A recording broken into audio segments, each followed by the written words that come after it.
ペーパーナードの皆さんへこんにちは、山本修行の山本です。今日は皆さんの質問に一つ一つ答えていきたいと思います。よろしくお願いします。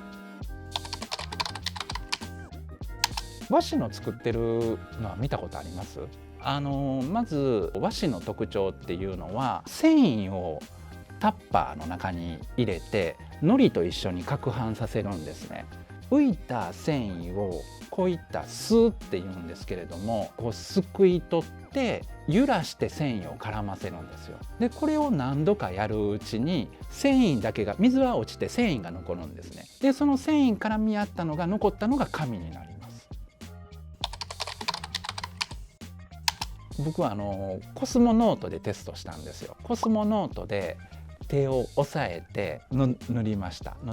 そしたらやっぱり指紋のところがインクが弾くんですね。で結局水性のインク、万年筆のインクとか水性のものが多いんですけど、それと手の油っていうのが弾いちゃうので、例えば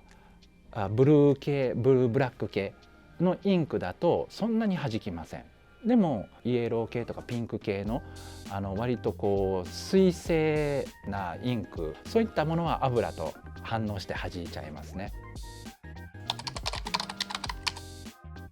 例えばラフなペーパー、手の油分をもう紙に染み込ませるような紙だと上から万年筆描いてもそんなににじまないと思うんですけど、コスモエアライトなんかは紙の上にコーティングしてるのですぐに顔真しないんですね。紙の表面に油が残ってしまうんですよ。トモエリバーは割と早くに油を紙に染み込んでくれるので、それはインクによります。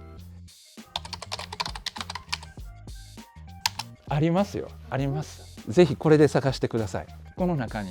たくさん厚い紙が入ってますので、ライトフォースっていう紙だったり、あとシープクラウドボンド、厚い紙でしっかりかけて面白い紙いっぱいあります。でこれが今年新しいのを出します。薄い紙コレクションと厚い紙のコレクションということで2種類出しますので、好きな厚い紙を探してください。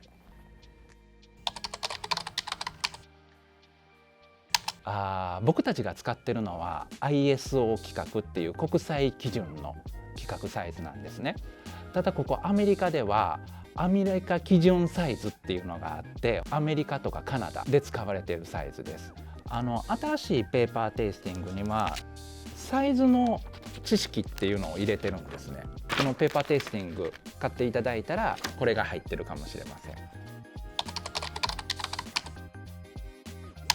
テストしてるのは僕と僕のチームですね。インクによってにじんだりにじまなかったり、抜けたり抜けなかったりっていうのがあるんですね。これを本当にいろんな紙で書いて試してます。あともう一つはターゲットにしてるインクっていうのがあるんですね。どういうことかっていうと、非常ににじみやすいインク。何とは言えないですけどこのインクで書いてにじまなかったら大丈夫だっていう風な、僕らがターゲットにしてるインクがあります。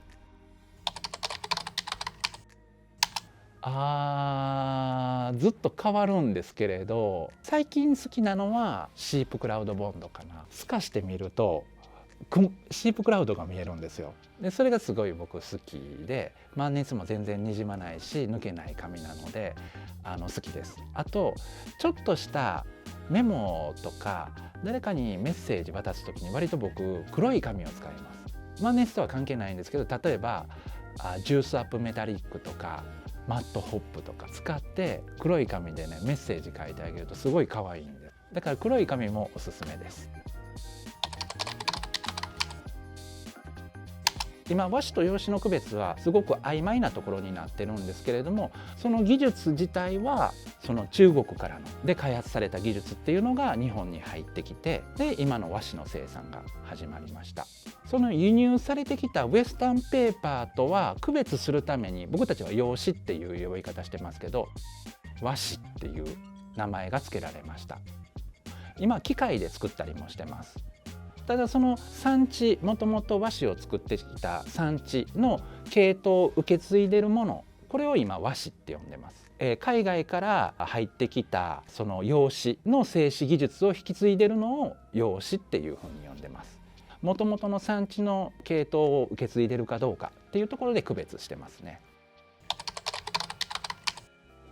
もともと紙は木のファイバーパルプを使ってなくて、もともとはボロ切れから繊維を取り出して紙を作ってたんですね。木材を使い出したのはここ100年ぐらいです。今はその木材の他に例えばケナフとかバガスとかそういった草の繊維を使ったりとか合成樹脂、そういう化学繊維を使って紙を作ったりもしてます。初心者の方にとっておすすめする紙というかいい万年筆用紙っていうのはまずはそのにじまない抜けない、有名なのはトモエリバーとか、でもトモエリバー以外の紙でも万年筆で書いて抜けないにじまない、それから面白い紙がいっぱいあるよっていうのを皆さんに知ってもらいたいなと思ってこっちで活動してます。はい、例えば今回ニューヨークのステーショナリーフェスタ、それからサンフランシスコのペンショー、今年すっごい初めて文房具を買いに来たっていう人すごい多かったんですよ。若い世代でそのステーショナリーに興味を持ってくれてる人がすごい増えてる。なんか片方やっぱりデジタルが当たり前の世の中じゃないですか。でその片方でアナログの面白さっていうのに気づいた人っていうのは多いんじゃないかなと思ってますね。でおそらく皆さんまず筆記具とかそういうところから入ると思うんですよ。でもそこからもうちょっと沼に入っていくと紙に興味が湧いてきて、僕は本当にそういう方々に紙の面白さを伝えれてるっていうのは僕自身が楽しいですね。でも僕は紙が好きだって言えますけどねペーパーナードの皆さんへこれからもぜひ紙を楽しんでいただきたいですし、あと文房具って本当に面白い世界だと思います。で自分が好きな文房具をもうどんどん発信してもらいたいなと思います。でまた紙に興味が出てきたらぜひまたいろんな質問も欲しいですし、僕もその期待に応えていけたらなと思います。ぜひ一緒に文具紙を楽しみましょう。